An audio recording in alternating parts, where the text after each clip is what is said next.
আজকের মেনু মিষ্টি কুমড়োর ডগা দিয়ে সর্ষে বাটা। দেখতেই পাচ্ছ, আমি নিজেই এটা করেছি, খুব সুন্দর হয়েছে। আর মোরলা মাছ দিয়ে সবজি দিয়ে বিভিন্ন উচ্ছে আলু ডগা দিয়ে ডাটা দিয়ে একটা সুন্দর তরকারি। তো প্রথমে দেখা যাক ডগা হয়েছে।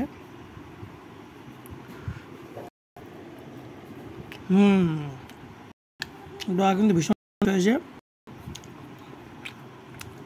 এবার টেস্ট করা যাক মোরলা মাছ। দেখছো তো মোরলা মাছ সুন্দর ফ্রেশ তাজা। খেয়ে দেখি।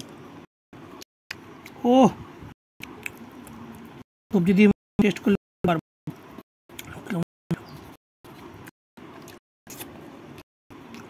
ও ভীষণ ভালো, ভীষণ। তো তোমরা কে কে করো ডগা পছন্দ করো কমেন্ট করে জানাও। আমি লাস্ট